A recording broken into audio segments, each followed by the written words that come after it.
Hello there, everybody. Welcome back to Star Wars Lads. For tonight's stream, we're going to be talking about Skeleton Crew, episode 5. This is going to be a full spoiler discussion. So, of course, as always, if you have not seen the episode, make sure you go watch it, come back, and join us. We're going to be going a little shorter tonight because it is Christmas Eve. We're starting a little later, and it will kind of all depend on your guys's support and contribution to the show. As all of you know who have joined us before, or those of you who are new, this is a live Q&A in the same vein as it is a reaction show for Skeleton Crew. So we ask that you guys send in your reactions to tonight's episode in the chat. Give us anything you thought of, any of your reviews, your predictions for the last 3 episodes, or last 4 episodes. What is it? 4, 6, 7, 8. 3 episodes left. Last 3 episode predictions for the rest of the series, whatever you guys would like to talk about, send it into the chat and we will get to it after we give our review of tonight's episode. So we're going to talk again, full spoilers. So for those of you who are here, have not seen the episode, watch it, come back to this, or watch it when you can and watch this on replay. If you're watching on replay, make sure you join us every single week. This is kind of an odd week. We're starting at 8 o'clock because it is Christmas Eve. Next week is also kind of a conflict because it will be New Year's Eve. So for a lot of you, that might not work. We do have a poll going currently in the chat where you can vote which day you would prefer to have a live stream for Skeleton Crew. We are planning on doing some type of coverage in some fashion for Skeleton Crew. So make sure you vote there. It looks like currently the vote has risen up now for 50% of you want it on Tuesday next week. So vote in that chat or vote in the poll in the chat. Let us know which days you would like, Tuesday or Wednesday, or you can't come to either. Regardless of it, if you can come to either or not, we are going to be doing some type of coverage. So make sure you vote there by the end of tonight's stream. And if you're watching this on replay, comment, let us know what you thought of the episode and which days you would prefer for live streams. Join us for the last 3 episodes because we will be going live for all 3 of them. Also, check out our predictions and speculations every single week. We have a video where we predict and speculate everything that's going to happen. It's one of our more popular series, one of our favorite series to do. Check that out. It happens every single week. Stay tuned to this week. We will be having kind of an end of the year wrap up video we do every single year where we rank every Star Wars canon book that's coming out on Friday. Make sure you check that out. We're going to have a bunch of end of the year 2024, 2025 stuff in the next couple weeks for you guys too. We're going to be doing rankings of our favorite Star Wars things of 2024. We're going to be doing a 2025 preview. So a lot of cool stuff coming on the channel. Make sure you stick around for all of that on top of Skeleton Crew. All right, so let's get straight to our review right now. Sanak, I'm going to pass it over to you. What were your thoughts on tonight's episode of Skeleton Crew? This one was really a lot more rich, a lot more exciting for me as a whole. I think obviously I still really wanted more parent stuff, but at least now we finally have the first real attempts. And you could argue maybe they were kind of skipping a little bit ahead instead of like some planning and all that. It's like, okay, the parents, like Neil's mom was already setting up things with Wim's dad, and Fern's mom is like, okay, fine, like I'll have to make a little bit more of a concerted effort if you guys are getting this desperate, even if my upper channel connections aren't working here. So it's nice to see that they're at least on that path. I would have preferred a little bit more, but yeah, no, this was still good. This was nice, kind of going to that like a luxury resort situation, having that kind of be the facade built on top of the Skull Mountain was pretty cool with this whole lair. We get to see the old captain. We get to see Jod and like what he's trying to do. Uh, a little bit of like mystery kind of building up here. With Jod kind of turning things around here. Now Adam's kind of being discovered. They throw a lot here, and I think that's what I was looking for. I was finally looking for a little bit of the dynamics to shift. Looking for the excitement to like really take another step up instead of just feeling like another episode of the week, another planet of the week, another quest of the week, right? And that still will definitely happen, but this felt like a nice tonal shift. And even if they revert back, this will show like what you can or can't do here. So yeah, pretty pleased overall. I think this also being a longer episode was very cool, and I mean, it's always a treat to see a little bit more of Jod using the Force, and now that he's using it a little bit less of the Jedi fashion, right? Now that you kinda see a little bit more of his true colors, his desperation. That was nice. I'm very excited to see just the levels that the show can go to now that everyone kinda knows where to go to at Atten. But yeah, no, this was a really fun one. This one gets me really hyped for hopefully a strong stretch from 6 through 8. So yeah, we'll see. This was my favorite episode by far. Like, I feel like I this was everything I wanted of from the show as an evolution. We got action, we got the momentum back in the show. It's like you said, less of an episode of the week, but we're back to the mystery unfolding of Atten. You get some of the parent stuff, and it's kind of exactly what I thought. It's a lot of the workplace espionage, trying to figure out what's going on with the supervisor and these droids and how is it all connected.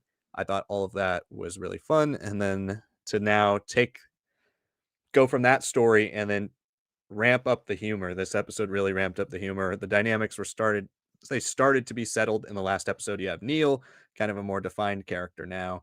Each character, as we analyzed in the previous weeks, all had their own kind of episode, right? You had the Women Fern episodes were the first two, then you had the KB episode in the third one. You have Neil's episode here, or in the number four, and then now here you see them all play off of each other. You see them all start to form their group dynamic. And I love the twist at the end. I love that Jod is kind of transitioning into more of a villain role now. It's going to be a really wild, fun last three episodes, and I can't wait to see how they get out of all these hijinks. But I love the booby traps. This was a very Goonies episode. This was maybe the most Goonies episode so far. But yeah, I loved the booby traps. I love the pirate stuff. I loved the humor from SM33. I loved the humor from Jod. I liked his pep talk with Wim, where he's giving him like the Jedi code, but in his own twisted Yeah. way. And in that way, we've talked a lot about who Jod is and does he have any actual connections to the Jedi? Was he actually ever a Jedi? Is he just a Force user who never was found by the Jedi? This episode gives you a little bit more of a clue about at least that he knows the Jedi. He knows of the Jedi. He knows of what they believed, what their philosophy is. And at this point in the galaxy, that's not really something that would have been out there for a lot of people to learn when they were growing up, right? I mean, obviously, Jude Law in his 50s, this character probably in the same age range, there's a possibility he was alive before Order 66, before the fall of the Jedi, before the dark time started. But here, you do kind of get an indication that he at least is very aware of what the Jedi practices are and maybe had an ambition at least to follow some of those when he was training and learning how to use the Force. Because, like we've talked about in the past, like I think we were both pretty convinced that he could use the Force, that he was a Force user, just not a Jedi. Here, this is by far the most we've seen him use the Force, grabbing things, picking things up, levitating things, throwing things. He has a full command of the Force, at least those types of basic Force skills. And we never really saw that before. Before he could levitate keys or he could flick a Yeah. switch off. Here, he's actually showing that he might have more power than you possibly thought before. So I thought a lot of those seeds that will obviously play an important role here in the upcoming episodes. And then we have things in the trailers that we didn't see in this episode that are on Lanupa. And so there are a lot of seeds we can find here as the kids try to escape and get back to the Onyx Cinder away from Jod and SM33. But I really enjoyed this episode. I loved the callbacks, the fact that we saw so many Munes, the banking clan. I like Cathalops. That was a fun character. Yeah, that's so Umbarans. fun. There's like this was just a really perfect version of what this show is to me.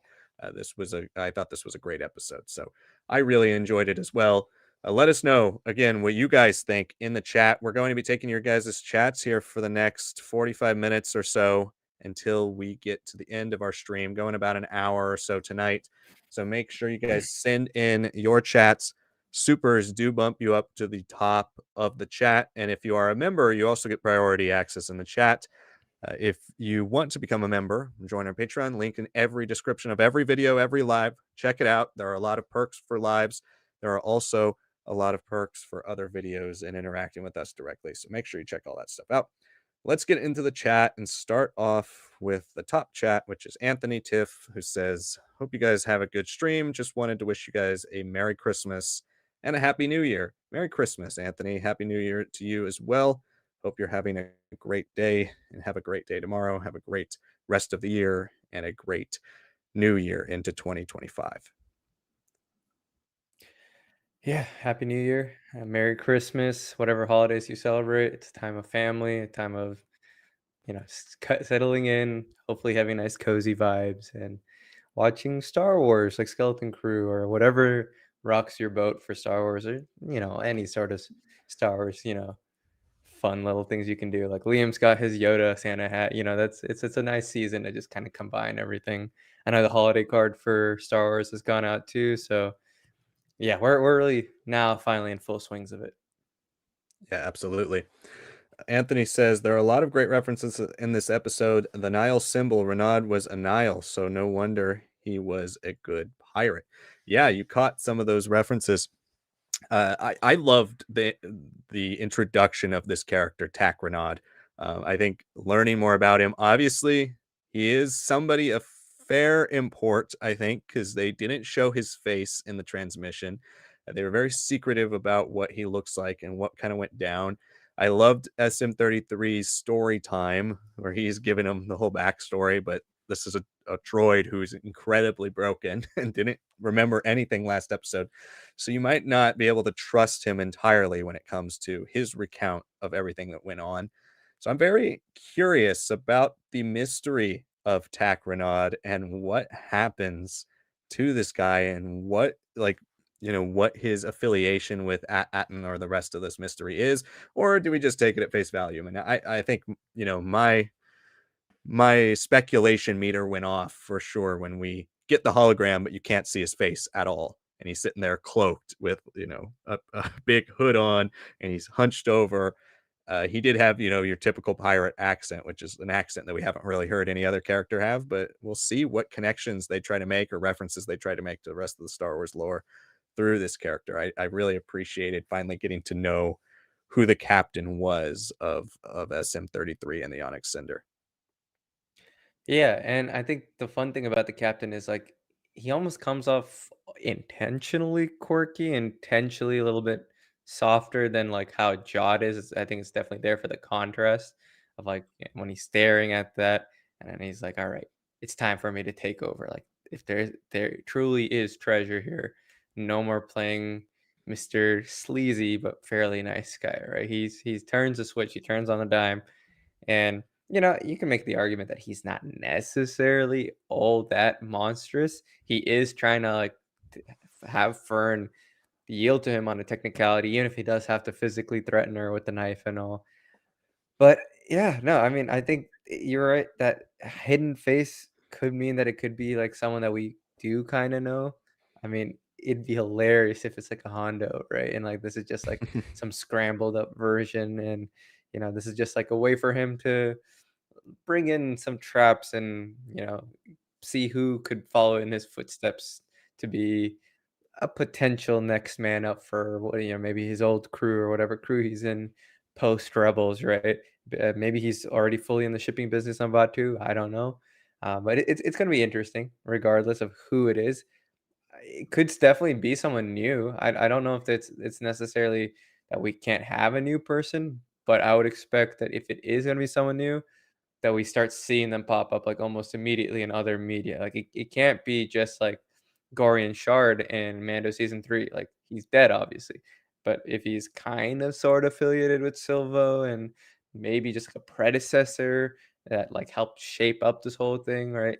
Then you can start making more connections, start bringing in more like Bane and all these other characters a bit more and build up that legend a little bit more of that aura up. And then once they finally reappear, or if they do appear in the show, then it'll be really, really fun to see like what's the weight, what's the impetus. But I mean, this was a very Goonies episode. This could very much just be like that's just who he is, and there you go, right? And once you see him, maybe you'll get like a final, like, oh, like he's been safe, keeping his secret safe, and he's alive for this long, and then now that Mm. he's finally managed to hand over the treasure to the right person, almost like a last crusade, like, "Now I can rest," right? So, there's a lot of ways I can definitely see the pirate kinda going, but yeah, I don't know. It was very, very curious that they refused to keep it from, like, a shaking hologram.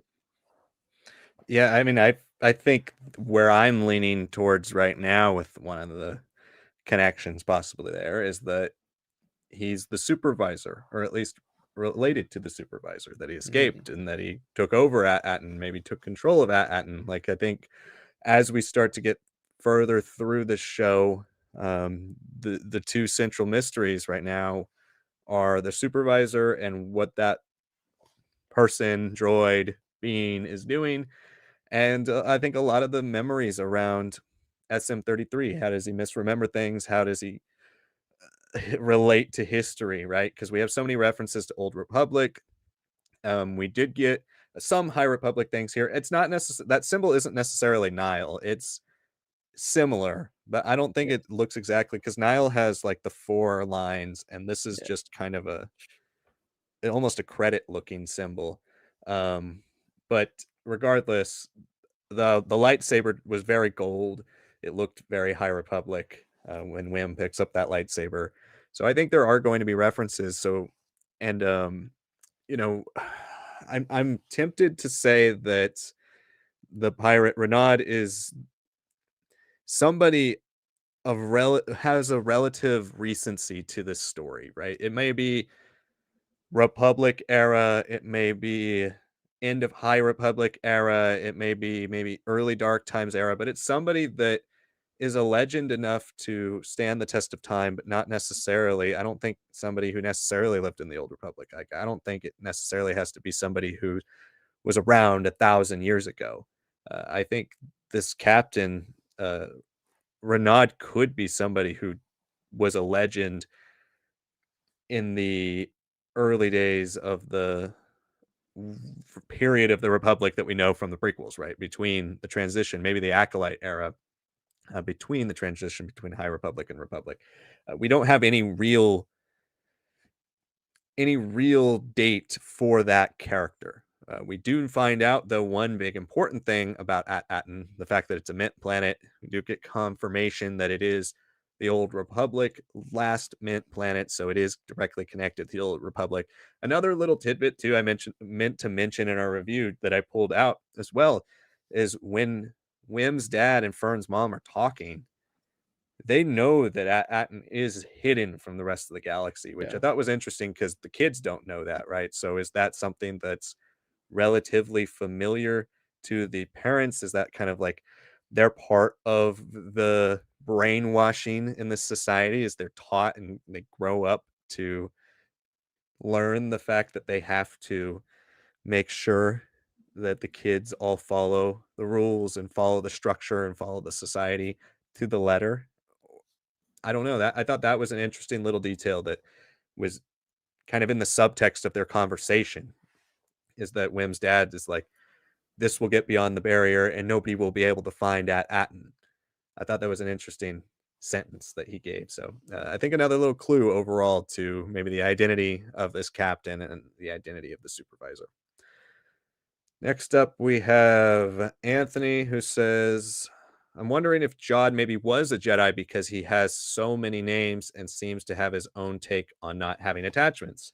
He makes he makes it sound like he is familiar with the doctrine.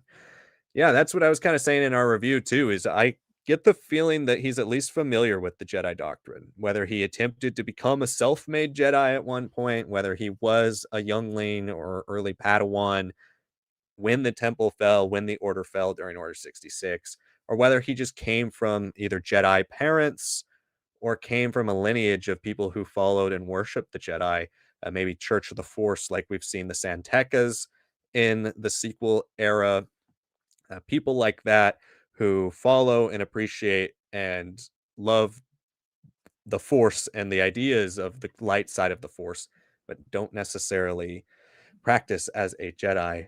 So he might very well be familiar with a lot of that stuff. He also could just find old ancient texts and stuff as a pirate. He might have plundered something and maybe kept it for himself because it's of little interest to other people, but he can use the Force as a secret.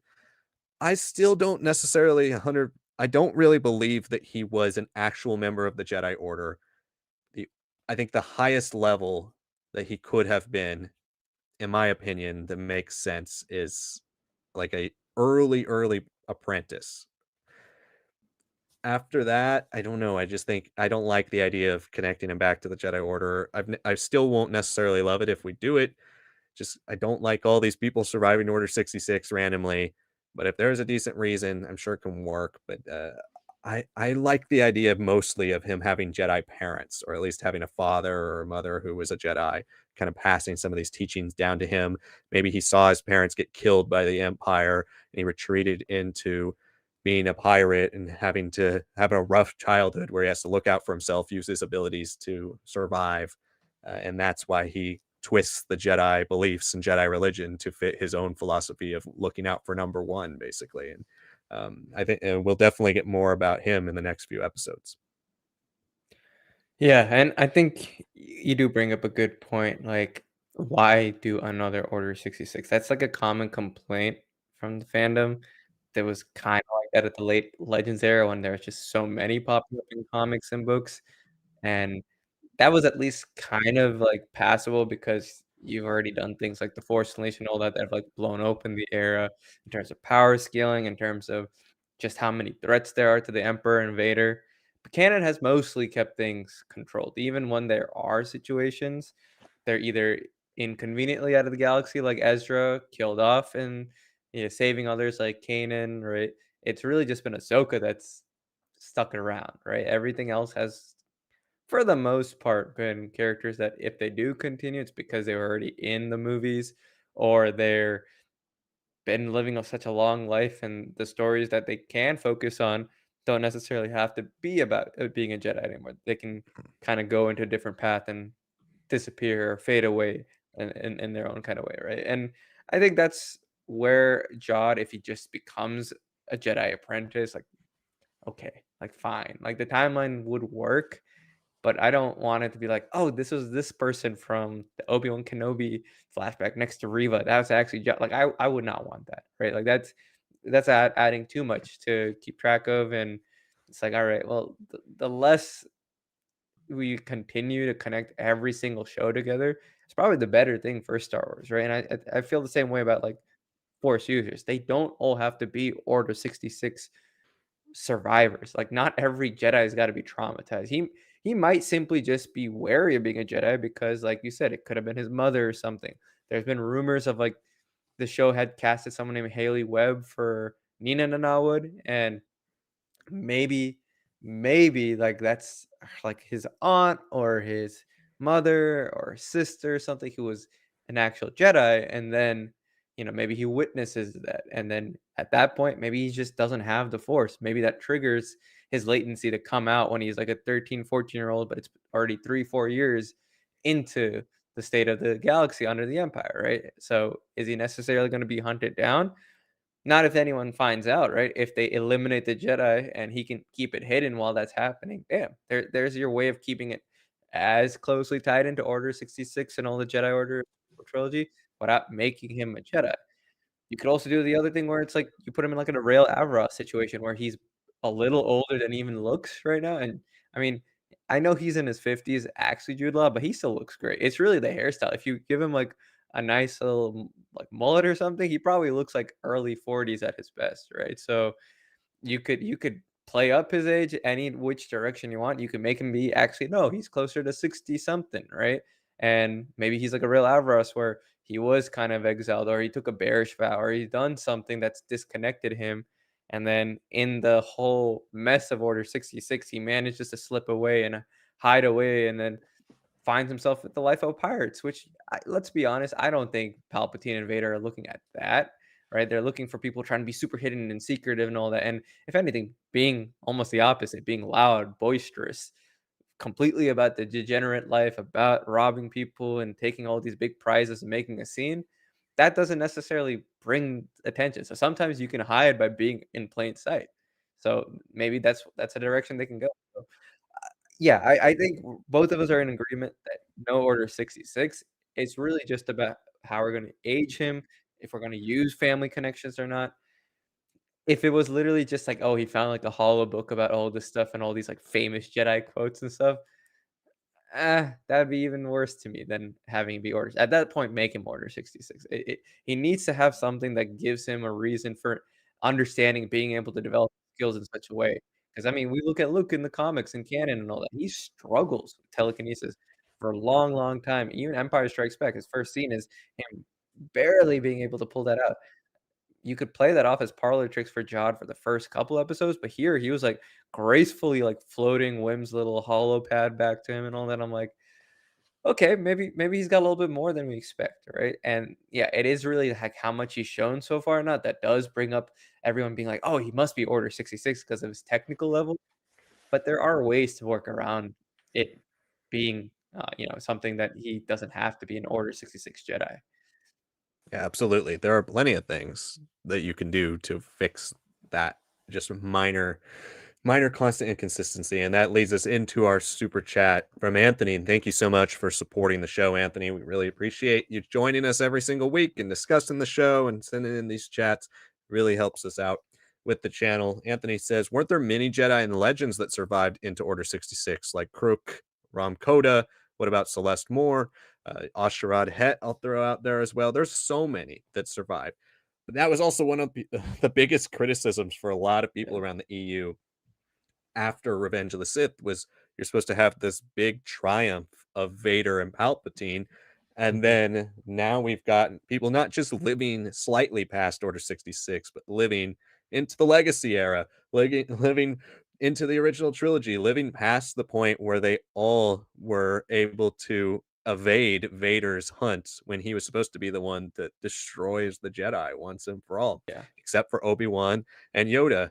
You even have Obi-Wan and Yoda discussing it in the Empire Strikes Back when they say that Luke is their last hope, and then no, there's one other one, and it's Leia. And then in Return of the Jedi, when Yoda says, "When gone am I, last of the Jedi will you be?" There's so many inconsistencies with that, right? And that is what I think irritated a lot of people is the fact that basically you just wanted to create a new character and do a new Jedi versus Vader. Okay, what are we going to do? We'll just make somebody who survived over 66 and now gets to fight Vader and then actually beats him in some way and then still lives on. It messed with the lore. And so, yes, while you're right, there are plenty of Jedi who survived Order 66. And now in canon, we have a lot of other ones. There's Kanan, there's Cal Kestis. There are plenty of Jedi who survived Order 66 in both continuities, but it still doesn't make it any less kind of frustrating, no matter how good the stories are, right? And that is the one thing is you can forgive a Kanan, you can forgive a Cal, you can forgive a Seer when the stories are great. We all forgive it, but it still doesn't make it any less like I don't know.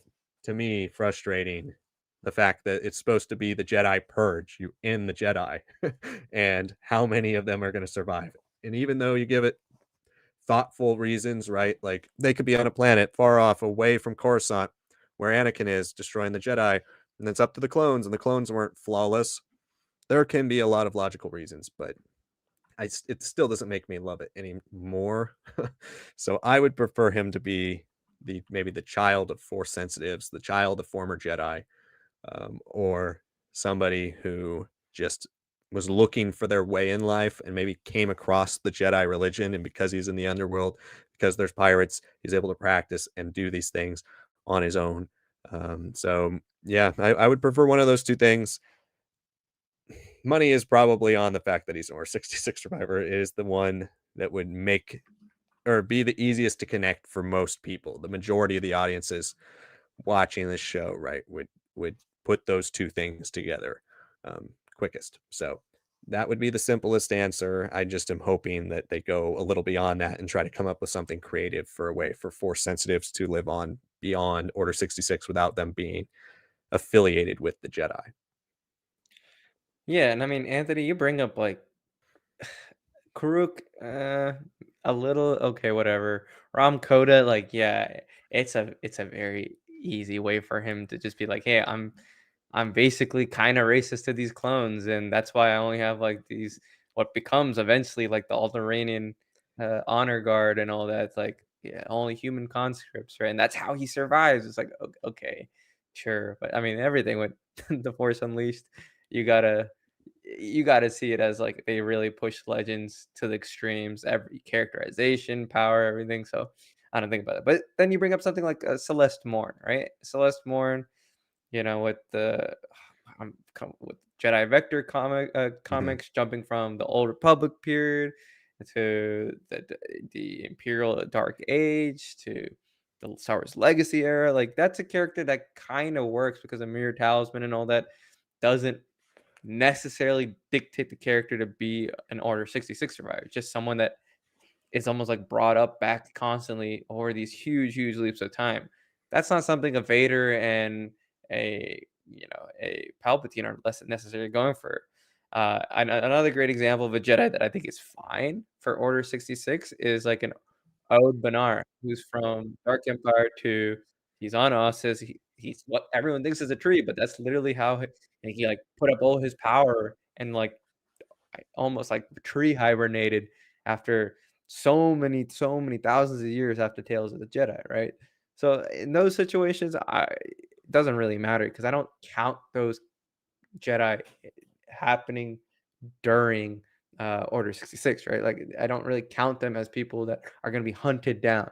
So that is kind of the way I'd like to see more Jedi if they're going to continue to pop up, like come about back in this era. That I think I'm totally fine with. It is like the Rom Codas, it is the characters that have been kinda put in and they're inconveniently there, like, you can even say Baylan Skoll is a little inconvenient now. He knows Mhm. Anakin and all this and that, and he's managed to survive and train a kid, like a Boken sorta Boken Jedi, and avoided detection by Palpatine, by Vader, even though he's able to take down Ahsoka, like, but the thing is, like Liam said, the writing around him, really good. The writing around Cal, really good. And that usually helps balance it out. It's just that it's really hard to make it work if they're gonna be good guys, if they're gonna be Jedi that based on the medium are quite powerful for their medium, right? So I don't think, and I think Anthony, YouTube fan, also mentions like, oh, George Lucas said by the OT only 45 former Jedi users, Force users existed, but they couldn't beat the Sith. Yeah, I think we haven't even really touched that number yet either. If we're gonna play by like that very very old quote that Lucas kind of speculated out there, which he loved to do. He used to just throw out things, and you're like that doesn't necessarily make sense, but this is your universe. So yeah, I guess that works, right? Because you've eliminated them. They're not able to really be a fighting force. You can kind of play it around with like, oh yeah, but then that's why like Luke's story is so important because he is the son of Vader. He's the son of Anakin. It's an emotional way of like destabilizing the Sith and breaking them apart without just relying on power. Yeah, I get that. There's so many great ways to ride around it. It's just a matter of like, okay, is your story good enough and unique enough and different enough from all these other ones happening that they can stay on this light side path and all this and that, right? That and it's hard. It really is hard. That's why I suggest, in my mind, like you do the things like the Morn Talisman, do things like Bernard turning into a tree and like kind of living like that for thousands of years before being slightly awakened. You can use Jedi in this story. You don't necessarily have to make them be all Order 66 survivors. Jod kind of coming in with this pirate story right now. He is trending more towards like a Cal Kestis and where you can see a little bit of a unique backstory for him. But if we see another Order 66 scene, it's like, all right, man. At this point, you just might as well reuse the scene and just shoot a couple close-ups of the kid, and bam, there you go, right? Like we've seen it from so many different angles. Grogu's there, Mhm. his whole story still hasn't been fully fleshed out. And technically, we got Ahmad Best Jedi Master Kelleran Beck is alive until otherwise proven to have not survived past the Dark Times era. It is weird that there is enough popping up. There's Quinlan, there's Asajj, all this and that. There's technicalities with Ahsoka being a Jedi, but not really. She's more just a light side user who's a like. It really depends on the writer. It really depends, but in general, I'm not too bothered by it. I'm just more bothered when I'll start being bothered when it starts becoming repetitive, same origin point, same thing again and again about how Order 66 went down, and then their stories start becoming too similar to each other. Right now, where we're at with Jod, if he ultimately is Order 66, I still think he's got a way to take kind of like the Kanan era of storytelling of those comics where you do get to see him kind of be a smuggler, live this life, manage to hide in plain sight. If you do that with Jod and like stretch it a little bit more to the piracy and all that, great. If is it gonna have enough time for this show to address that? Is that gonna really address this? Why his force skills are still so sharp now, the more that we're seeing them, why he's got almost this like very, very different way of approaching the force and his morals and codes behind it. I don't know. I think by keeping a lot of the Order 66 stuff in the rearview mirror and him maybe barely hinting at it and just dealing with like how he grew up, right? I think I'd rather enjoy that.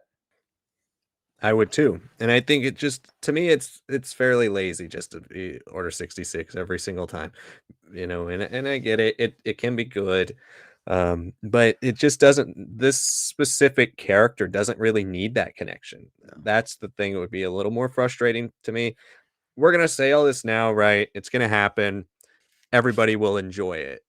And that's the power of good writing is I can have my opinion now, but then also really enjoy the character and appreciate what they did with him once we see what happens. So, don't come back to us with like, you just didn't want him to be an Order 66 survivor. Now he is, and now you like the show. It can work like that. You just have to do it correctly. But I just see this character right now and I say, what about him needs to be an Order 66 survivor, right? Being able to use the Force doesn't necessarily need to make you a Jedi. And I like the idea of the fact that there could be other people out there practicing this Jedi religion in the dark times that leads to somebody like Jod falling down the wrong path, but has these powers that maybe help Mhm. him get ahead in a less desirable place than most Jedi would end up, right? So I think that's a cool angle. I'd hope they run with that, but the more classic Star Wars stuff would, make them want to maybe connect it to Order 66, and that's where I won't be shocked whatsoever, even if that's not necessarily the take I want them to go with. But thanks for your super chat, Anthony, and thank you guys for all your thoughts on that conversation. We're going to keep going with the chat. Like we said earlier in the stream, it's going to be a little shorter one tonight. We started a little later because of Christmas Eve.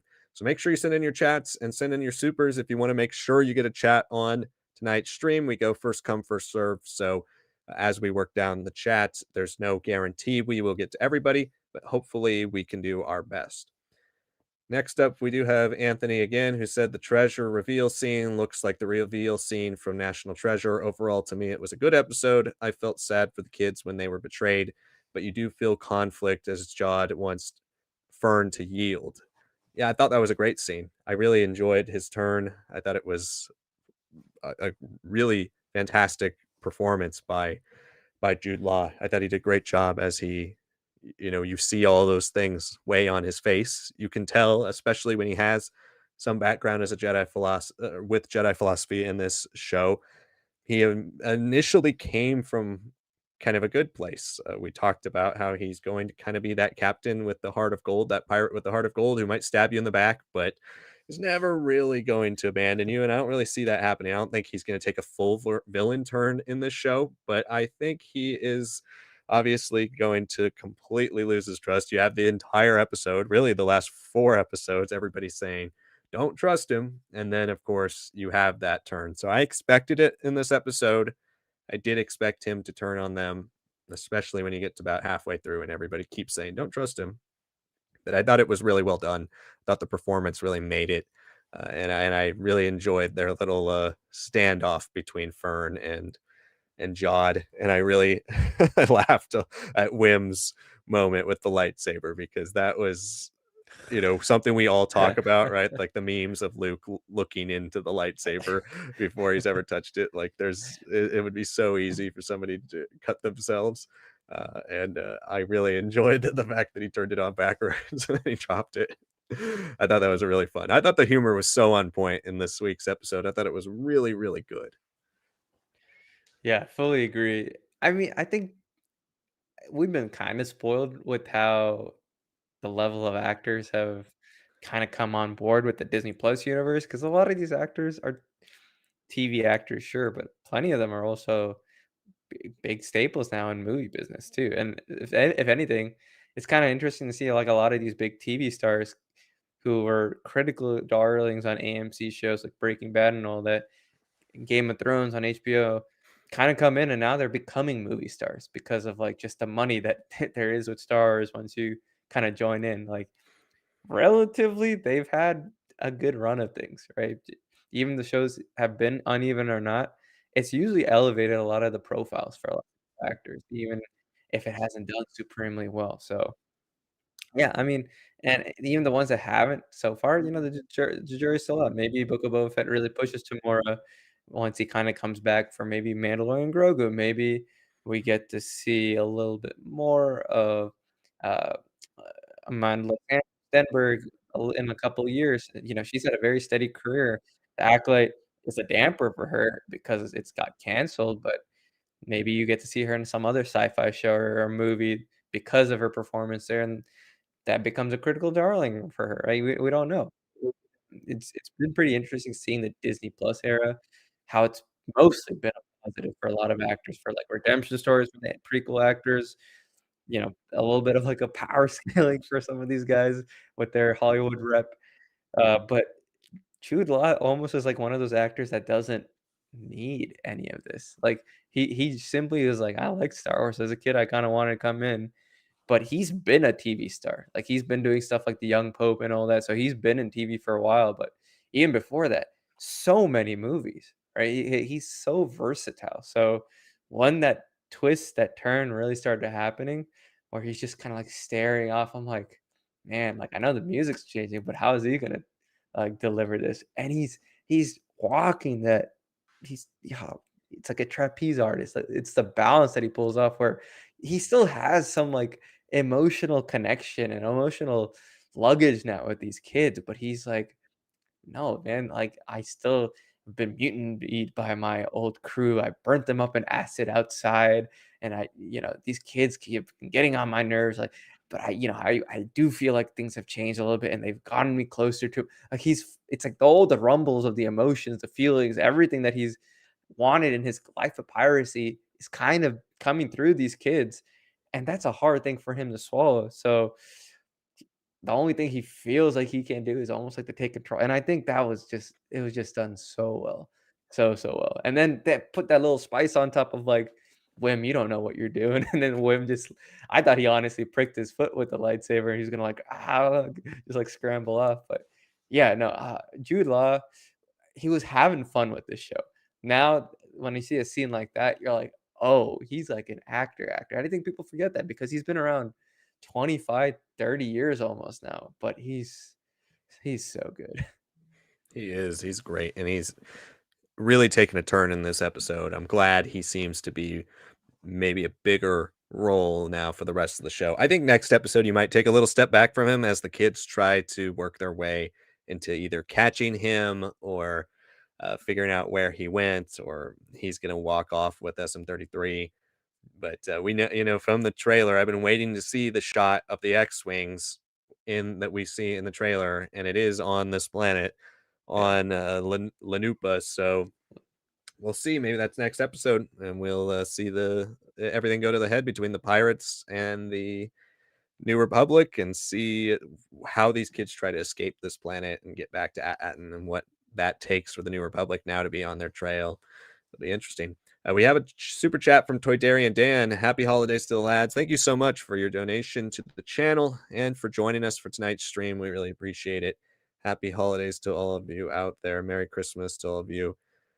Going back up to the top of the chat, we have Timothy Brown, who said, "I also think this was a good episode. I think Jod may have been trained by an historic Jedi that we know, and it's going to be unveiled towards the end of the show. I also think that the parents or the supervisor is the main pirate." So you're on the same page with me there. I think that the show is hinting towards that for sure in the next episode. But that's an interesting thought too, and I think that could be another alternative to a parent is an actual Jedi, legacy Jedi that we do know who escaped and survived Order 66. Again, it would be an Order 66 survivor, but is there some type of connection? You mentioned Balin. Could there be some type of Balin connection to tie in all these shows together, same era, right?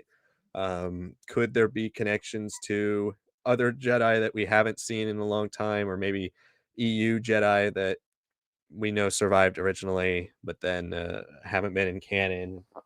There could be. I think that would be an interesting idea as well. Again, you have to deal with the Order 66 problem. But and most of the big Jedi that we know of during that time all died, like most of the council members, most of the characters who had any type of role in the Clone Wars or any type of role in the movies. Most of them died, but he could be connected to the path. Maybe a Quinlan, maybe somebody else like that who could have gotten involved in some type of underworld dealings. There's a chance. There is a chance, and that I like that angle too. I'm not opposed to that one of like we know Quinlan already survived. This kid was part of the path, then either left or got captured by pirates or something, and ultimately became uh, somebody who was out for himself and ended up surviving though because of that. Where the rest of the pack we kind of assume dies or gets killed or disappears somewhere. He survives because of that. There could be something there. So thanks for that thought. Yeah, I mean that's pretty interesting that, it could be a Jedi, it could be someone kind of in charge here. And maybe that's what's helping keep things a little bit more hidden than just these robots.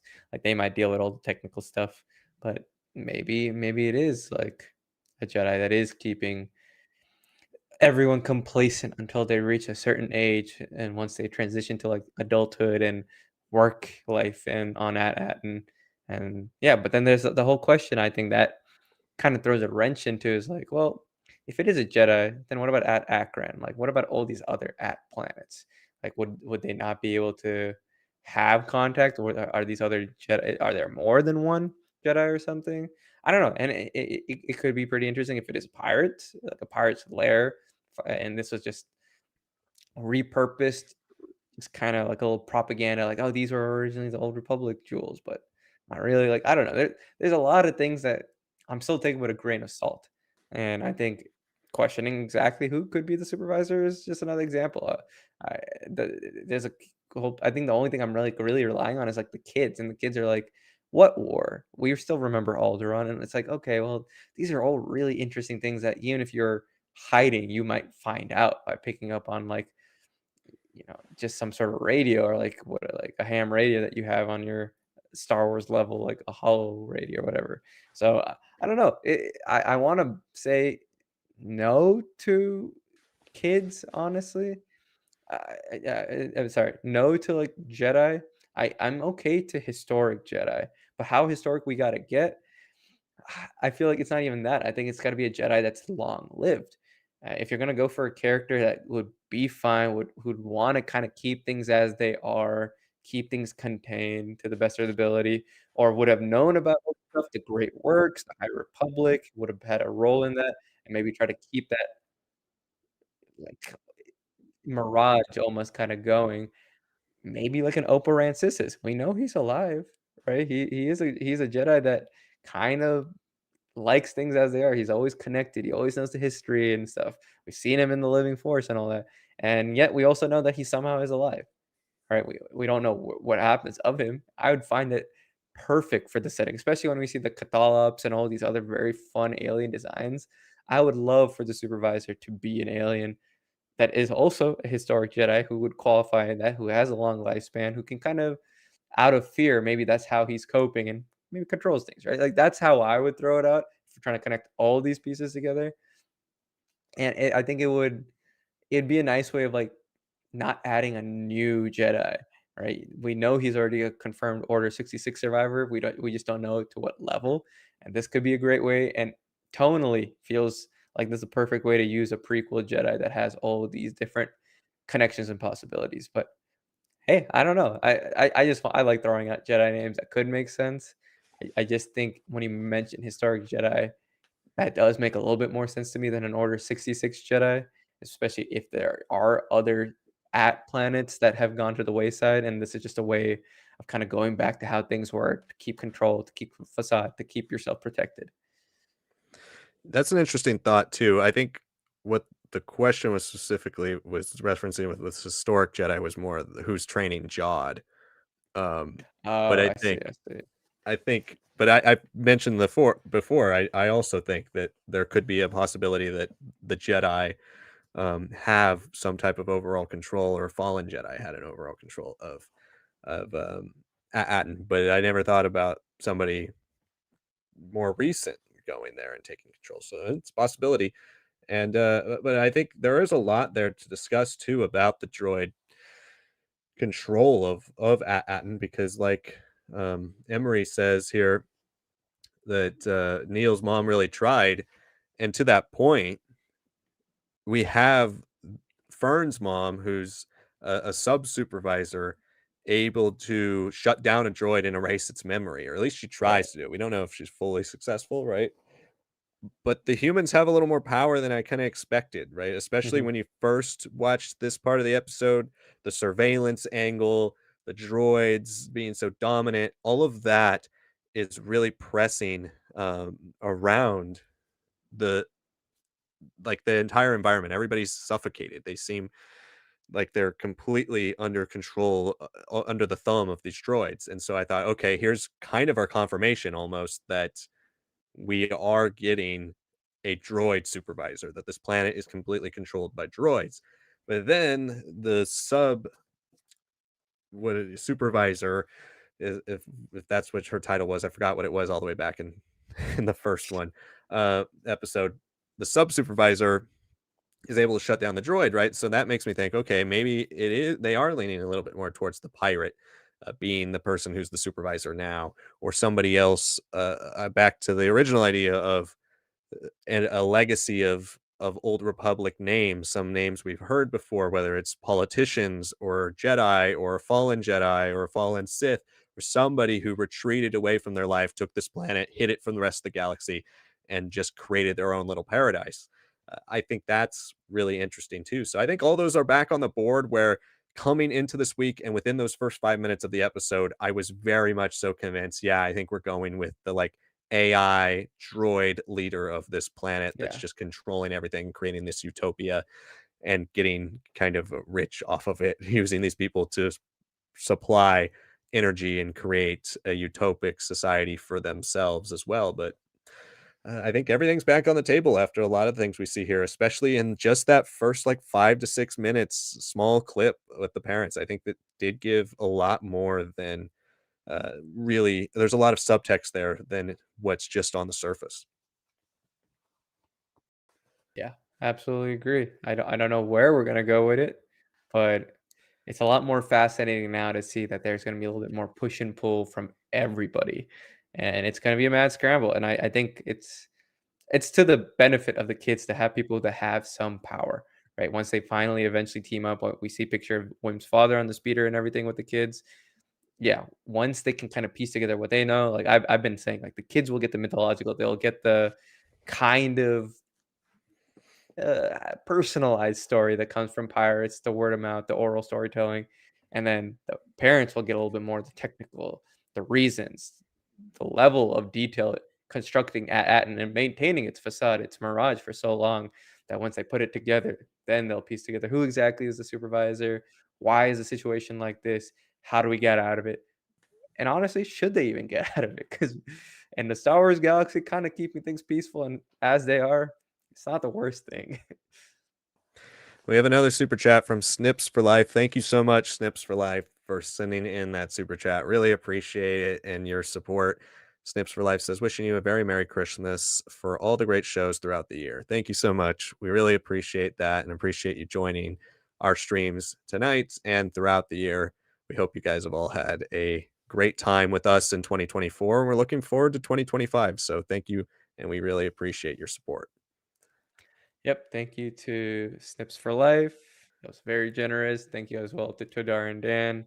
It's great to see a lot of names kind of keep popping up that are familiar. It seems like, we're building out this audience that we've been really, really wanting to have for a long time on this channel that keeps returning, that loves to discuss. That is always bringing some cool that definitely shape a lot of our predictions, a lot of our original content, and hopefully influences you and how you look at Star Wars. Maybe gives you a certain point of view as a certain Jedi would say. So it's nice. It's really awesome, especially in the holiday season that you guys are so willing to take time to watch us.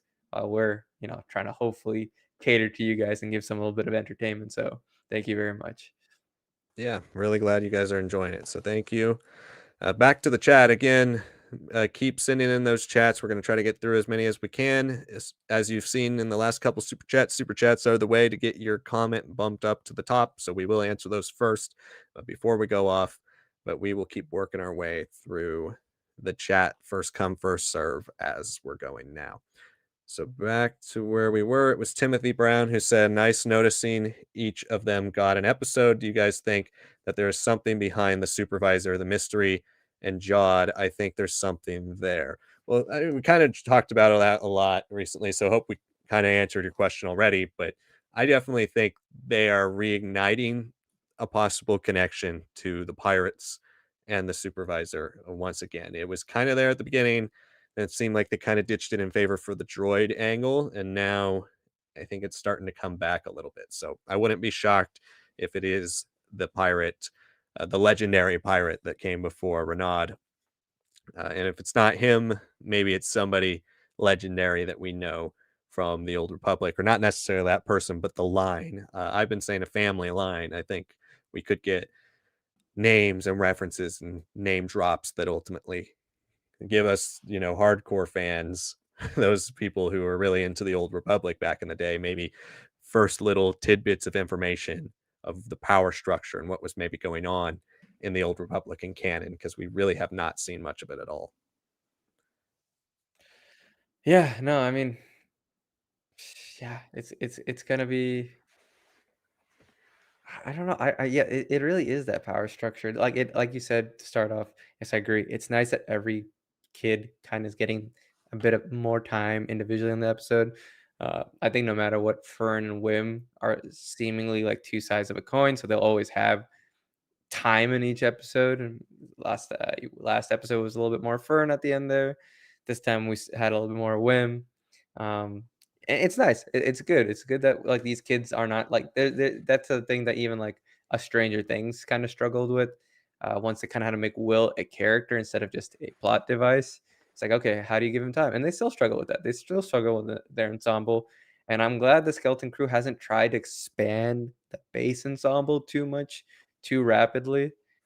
It does very much feel like a Stranger Things season one, where you can manage to keep up with everybody, and then once the finale comes around, you're just kind of in there for the ride. So I'm expecting once everyone's tied together, we'll have spent so much time and moments with these characters that whatever I'm getting from the adults, whatever I'm getting from the rest of the pirates, whatever I'm getting from supervisor, whoever it may be, that'll kind of click there.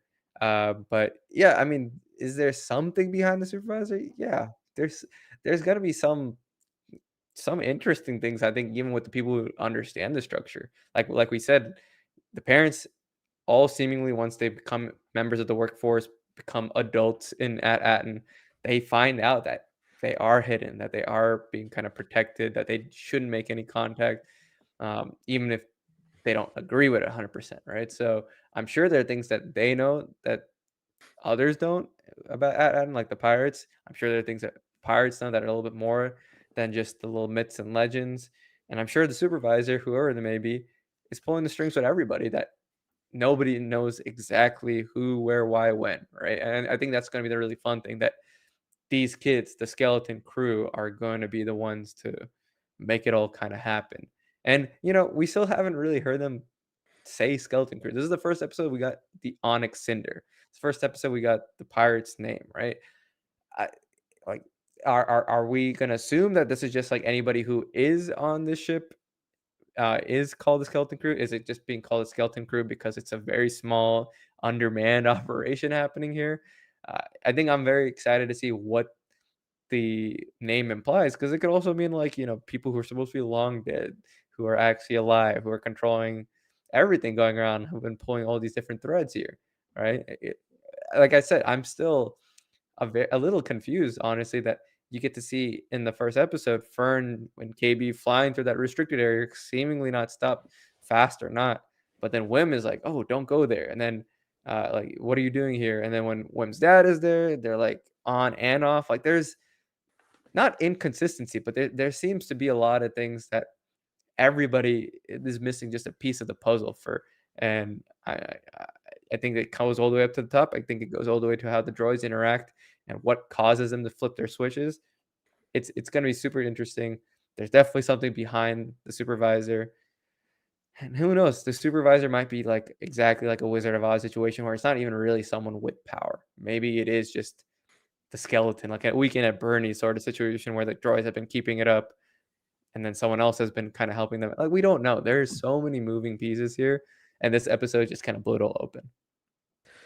Emery says again, Jod is about to become a Sith. I don't know about that, but what would be interesting is that if he is a self-taught Force user, or somebody who learned from a bunch of different people, or somebody who learned from somebody like somebody who knew somebody, or whatever his background is with his training, can he use any powers that a Sith would have? I mean, we haven't seen him do anything incredibly powerful, but like you mentioned earlier, Luke struggled with levitation. All these people, a Corran Horn struggled with levitation into his adult life, right? So there's plenty of Jedi who struggle with the things that he's able to do very easily Yeah. and like effortlessly.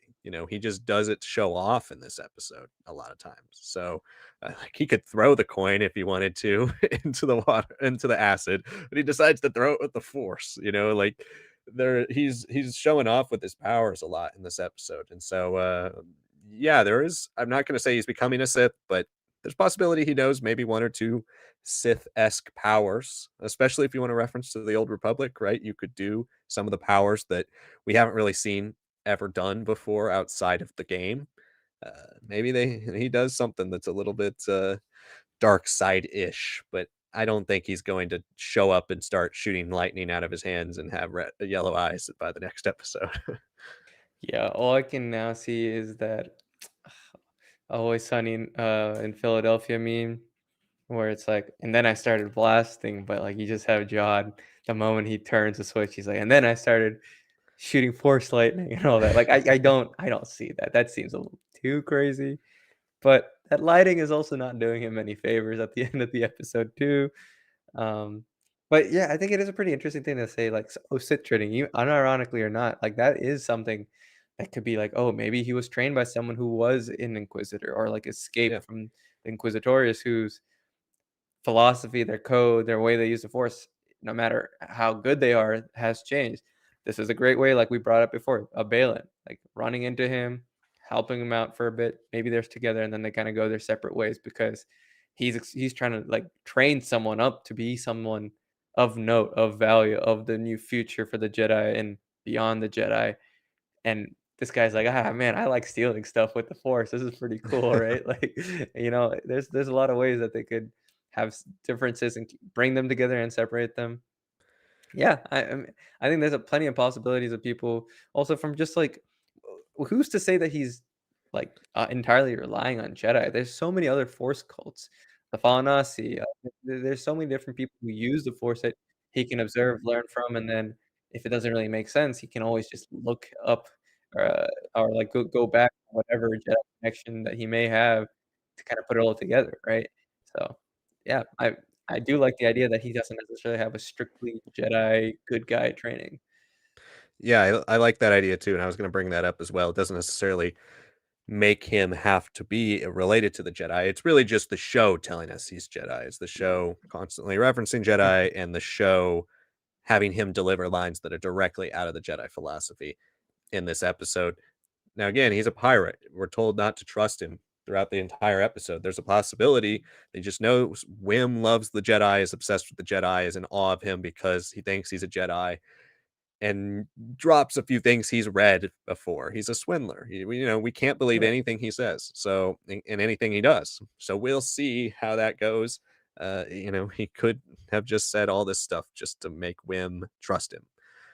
And that's in the same way trying to get the audience to trust him, but we can't believe anything he says. So keep that in mind as well when we're speculating about his affiliations. Jod Anthony says Jod's episode 7 is Jude Law's favorite episode. He said so. Yeah, I mean, I think you mentioned that, or somebody mentioned that a couple weeks ago. So it'll be interesting to see what that is. I know some people last time were speculating it's maybe an origin story episode. I don't really get that vibe from the show. I don't think we're going to have an episode that's entirely dedicated to one specific character's backstory. but it could be the episode where we see some of his past catch up to him, and ultimately it causes us to learn more about who he is and what he went through. Maybe a flashback scene, a sequence, 5 minutes, 2 minutes, something like that. But I don't expect in the like vein of the Acolyte or something where it's an entire episode as a flashback to Jod Nanawit's upbringing. But hopefully, we do get more information about him. I mean, I think as Star Wars fans, we all like to speculate about this stuff. It would be nice to actually get answers for it, even if it's not the answers we want. But then we can start piecing the rest of the lore together. So I know I certainly want to find out some of these things by the time the show's over for sure. Yeah, I think we all want to connect all these dots, right? And speculate exactly why this episode is to be talked about and all that. I think it's just also the nature of an 8 episode season. It usually is 7 that really like pushes everything to another gear, and the finale can continue that or kind of calm things down, right? So it really is 7 that's always like a big turning point. You could do like the back half of 6, but I've always noticed 7 is like all guns blaze. Like everyone is going crazy, everything is lining up, everything is happening, everything's all the dots are connected. So I think just by the nature of it could be a big one. I don't know who is the director for 7. Is it Bryce Dallas Howard? I do not It know. is, I think, Jake Schreier again. If I'm, oh, Lee Isaac Chung. Lee Isaac Chung. Yeah. Okay, yeah, I mean, he's not really a director I would go to for necessarily action. Yes, he did Twisters. I know. That is probably the most recent thing and the thing that most people know him for these days. So maybe it is a lot of action, but he's also known for like a very emotionally rich thing. So maybe we do see a lot of answers for Jod's backstory. So or both, he's capable of handling both. So yeah, maybe 7 is his favorite because it's also maybe the longest episode of the season. Yeah, or maybe just loves the story. It could Yeah. be for any reason, but I do think we're going to get those answers at some point. His past is going to catch up to him. Just creating the thumbnail tonight way before the episode came out.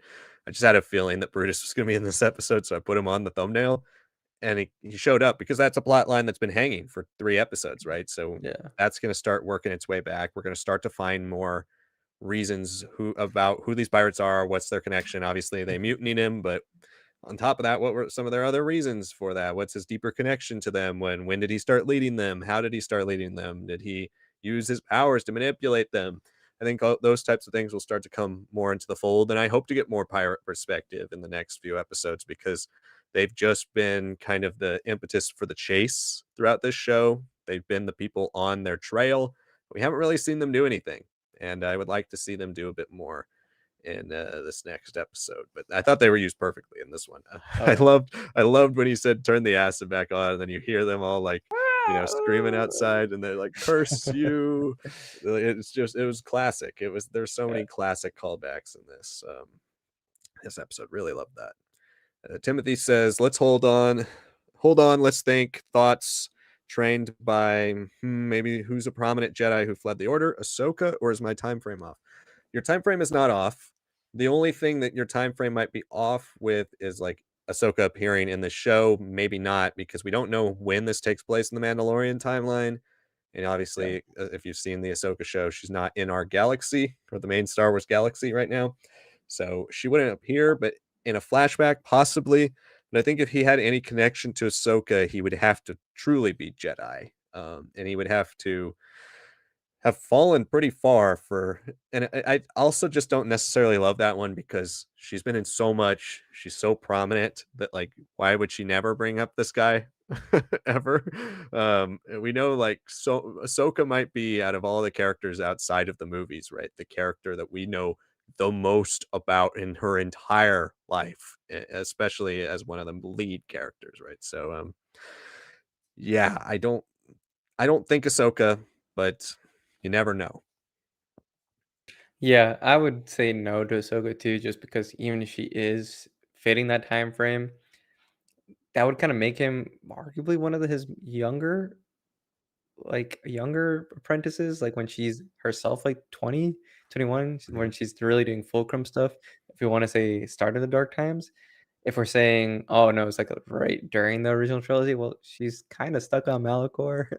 She can't really unless she's doing, like, force training via, you know, force projection or something, like, I don't know, just no, and I don't think so. I think it's thematically pretty important that she goes with a Sabine, another Maverick Jedi, another one that's not of the Order, but maybe has more of an understanding what's really important to the Order and has their own struggles and flaws. He just kinda seems like a whimsical rascal who just was with the wrong crowd and then ended up doing his own thing, and then that was working until the start of the series. Anthony YouTube fan says, I did enjoy episode 5, the irony of a pirate planet becoming a Las Vegas spa hundreds of years later. Jod's turn dramatic. Yeah, I loved all of SM33's comments walking around Lanupa. I just thought it was so funny. I thought they did a great job with that. But yeah, I thought that was a good little twist, especially for a place that is called Skull Ridge Mountain and, Battle World and Demon's Crest and all these names he had for it, and it's a spa now that the banking clan is using, and the huts are just, like, mud bathing. It was pretty funny. Yeah, it was a very funny episode. I honestly thought that the hut that was gonna show up might have been, like, Rada because of the whole, Mhm. like, hype of, like, "Hey, we're getting Jeremy Allen White," but I think they're gonna kinda gotta go the Boku the Hut fashion where he's gonna be super ripped and maybe have some nice, like, cybernetic appendages to be a little bit more of an active hut than a Java would, but, yeah, I loved everyone that kinda showed up there. It was a very silly situation, and seeing SM33 being, "I wanna rip everyone's limbs off for what they've done," and I'm kinda being shocked in place. We've never really seen, uh, what is those things called? Restraining bolts. Restraining bolts, right? Yeah. We've never really seen them, like, bolt people. Never really seen them really shock. I think we've seen maybe R2 a little bit, but never to that extent. Yeah. Yeah, I think one of the only times I can really recall it happening in a movie or in live action is when Luke does it to C-3PO in episode 4 Yeah, when he's hiding, but you don't really see what yeah. happens, you just hear the sound and then he kind of jumps. Yeah, that was really funny. I thought they did a great job with that. Anthony Tiff says, "First time since the prequels we have seen it Umbaran in live action." Yeah, that was really cool. I really enjoyed that character's appearance. I think she's gonna end up being somebody fairly important in the rest of these pirate episodes, unless she died from an acid because she was right on their heels. Oh, man. I don't Oh, think man. so, though. No, I'd like to see her and just in general more on Barnes. They're like a very easy humanoid design. Sure, I'm sure the contacts and the makeup isn't fun, but it's probably a lot easier than making animatronic for every single new alien that Yeah. this show wants to bring in or put into from CGI into animatronic form. Like that's a whole level of translation, R&D and time that hey, let's just Yeah. make a person painted white with white hair with a white wig and some strong eyeliner and some reverse contacts. Snips for Life said, "Loving this show. Glad you're enjoying it." Emery Brown says, "Question: Do you think Jod is going to stick to the betrayal, or will he reunite with the crew?" Well, I think he's going to stick with the betrayal, but as we know of Jod, he's kind of a snake. He's going to end back up with them, I think, at some point as a like enemy of my enemy is my friend type of thing, and they're gonna have an uneasy alliance. I don't think he necessarily does that soon, but maybe by the end of the show, he works back with them again. But yeah, I think for the I hope at least for one episode they have to deal with the consequences of that because these kids are obviously so naive. They're new, not just to the rest of the galaxy, but they live a very sheltered life on a very sheltered planet, and so I hope that the next episode is them. I think it is going to be a lot of action, but I hope it is them kind of dealing with the consequences of being betrayed and also not being able to trust every adult they meet, like they can on Atten, and that's going to pair obviously with the adults now questioning the supervisor and what's going on their planet as well. So I think they're going to play with that. I do expect because it's Jude Law and because the character of Jod has been endeared to us for a few episodes, and we know he is a backstabber and a swindler. He is Hondo esque. I do expect to see him on their side again at some point, but I think it'll take a couple episodes. Yeah, I mean, I think with the rumors of like a pirate show led by Jude Law and the question in the air of like, will we have another season of the show? And then some recent comments like, oh yeah, we're gonna age them up 3, 4 years to like work with how they are in reality. It's a tough one. Like I don't know exactly how this relationship was gonna end, but it does seem to imply that at the very least there's gonna be some respect that they're gonna really, really rub off of each other and go separate paths, but with potential to meet and be a little bit more on equal footing. And like Liam said, I do agree. They kind of need to learn how to work their dynamic out between themselves. They had either SM33 or some adults looking around and helping them out, or in this case, just kind of relying on Jod this whole time. Now that they're back to that original four, yeah, I think they're all better. I think they've got camaraderie and all that, but they haven't had anything but a guiding and holding hand for a lot of this. So now that they don't have any prominent tools or abilities other than what they have, how are they going to escape this casino planet? Where are they going to go next? Like there's a lot of potential for them to kind of crash land on a planet and having to figure things out. So this could be very much like Star Trek '09 when Kirk is kind of just trying to survive on his own, exiled, and then manages to run into Spock. This could be something that they reference like that. So yeah, I think it'll be pretty cool. Anthony, YouTube fan, says it was totally cool to see Wim attempt to break out his Jedi moves, attempting to wield a lightsaber. Rarefied era as a character. I suspect the lightsaber is High Republic era. I'm with you on that, or at least it predates the prequels because it is very clean, nice, shiny, different, and gold. And gold is obviously the symbol of the High Republic. Everything is gold. So I I think you're kind of spot on there. But if it is High Republic era and it ended up in this guy's vault, then he died somewhere in the last 100 to 150-ish years and not Yeah. 1,000 years ago, which is, I think, a clue towards who this character might be. Yeah. I mean, we could obviously continue with these old Republic connections, but maybe they're trying to, with this show, connect Old Republic to High Republic, then to this um, Mandoverse era, which was kind of the slate of how things were in 2023 celebration with Ahsoka, with the New Republic film, and then the Dawn of Jedi. Now you're just kind of swapping that out, kind of playing around, teasing Old Republic while building out High Republic. I mean, when the show was announced and delayed by a year, I'm sure there might have been some synergy to have this and Acolyte both do really well, but it doesn't seem there was that much synergy between teams. Like even the lightsaber designs, this is more of a classic size. The ones that they use in Acolyte are stunt ones with new tech, make them look bigger. So yeah, I mean, I think they're generally gonna hit the same ballpark. They didn't expect one show to have a lot more of a mixed reception and this one to kind of be the forgotten show. But yeah, I think hey man, the High Republic is just being an initiative that started in 2021, at least for the public, and by 2024 having numerous connections in video games and live action with TV shows. That's awesome. I can't really complain. I think that's just it's great to see an era make that leap there. But yeah, I mean, when I saw gold at first, I don't know. I was like, this could be a Sith lightsaber. We see a lot of gold on and chromium-ish with Palpatine's, but yeah, it definitely does just look like pre-Guardian Protocols lightsaber right there. I agree. Anthony says Renaud mutiny kind of sounds like Captain Barbossa's mutiny against Jack Sparrow. It does. It does. And also, I mean, Jack Sparrow. I feel like Jack Sparrow is certainly an inspiration a little bit Oh yeah, for Jod, and so you see that kind of same thing. It leads them to a vault of empty treasure, and they're like, "Okay, we're done with you." But he's a swindler. Jack's a swindler. You can't really ever trust anything he does or says. So no, but yeah, it was interesting. I love the story. I love the where he gets stabbed by his own concubine, that type of thing. That was really fun. I yeah. really liked this episode. This was the first episode of this whole show where I really liked it. I've enjoyed every episode.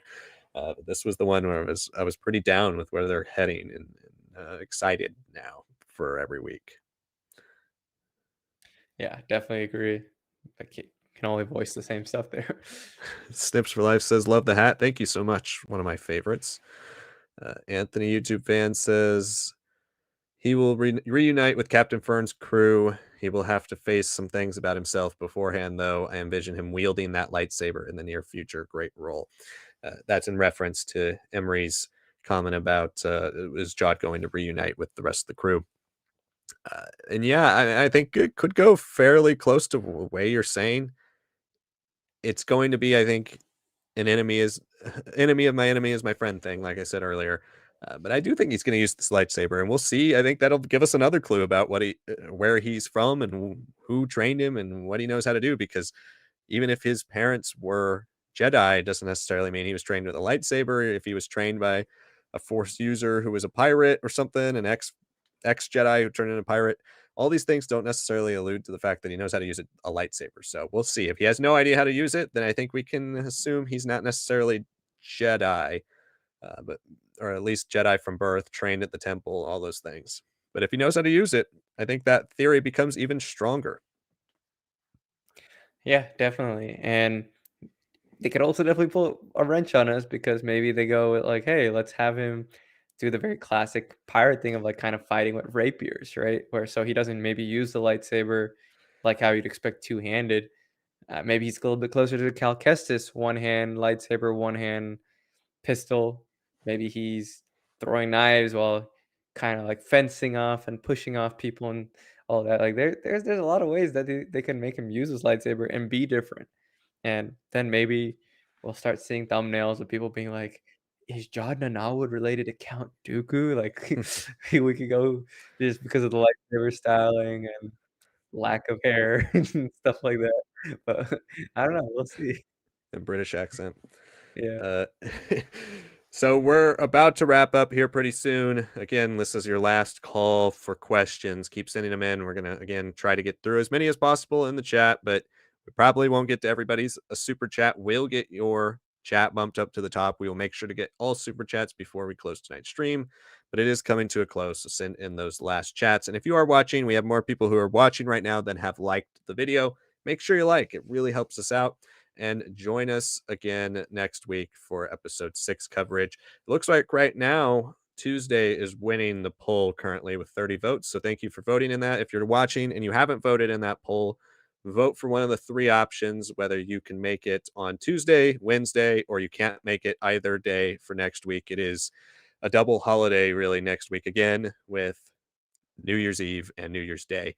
So we will try to accommodate best we can. It'll probably be a little shorter stream like we did tonight next week again. Back to the chat. Where were we here? We had, let's see, I forgot where we were. Uh, uh, love the sweaters from Snips for Life. Thank you okay, very yeah, much. there we go. Love the sweaters from Snips for Life. Thank you so much. Then Toy Darian Dan says, nice Santa hat. Thank you again. Appreciate that.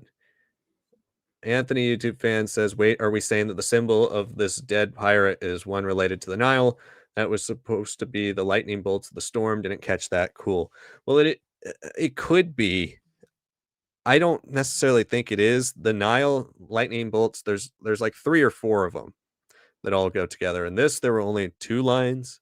So it could be a variation of that. Could be somebody who was inspired by the Nile, somebody who was Nile and then left and became an infamous Outer Rim pirate.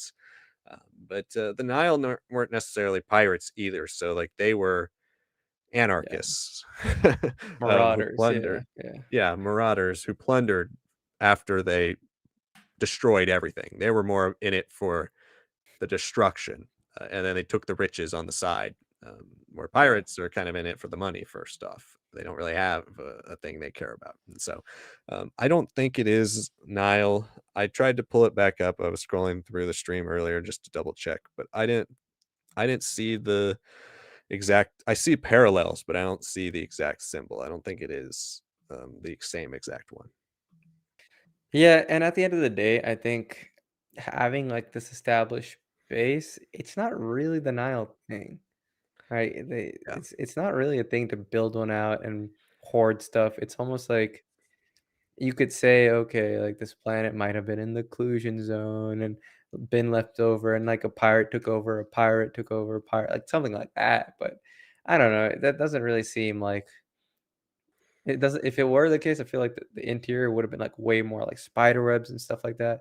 And it doesn't. It feels a little bit more like it was used fairly recently, even at least by the people constructing the casino, spa resort sort of thing, but yeah, I don't know. I wouldn't say Nile per se. I'd love if this Aden is, like, something that's also further complicated because it was part of the exclusion zone, so historically kinda left behind after, some of the initial Great Works projects or something, right? But not necessarily this skull cave hiding place.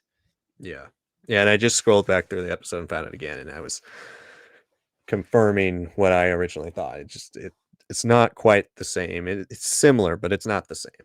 Um, so a few more here. Emery Brown says, "Yeah, that would be a great outcome. I hope that he becomes good.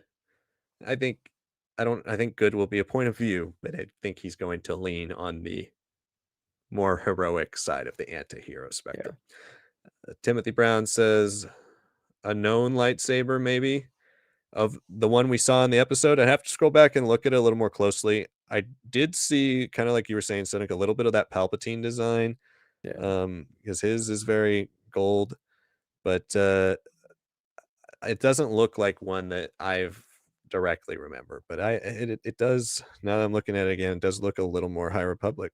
It still looks High Republic to me, like I thought the first time I saw it. So we shall see.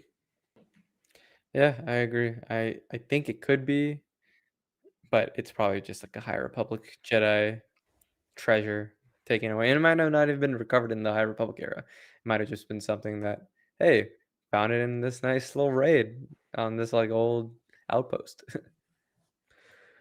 Okay, I think this might be our last one. So, any last super chats, send them into the chat and we'll try to get to them. If not, we hope you join us next week for episode 6.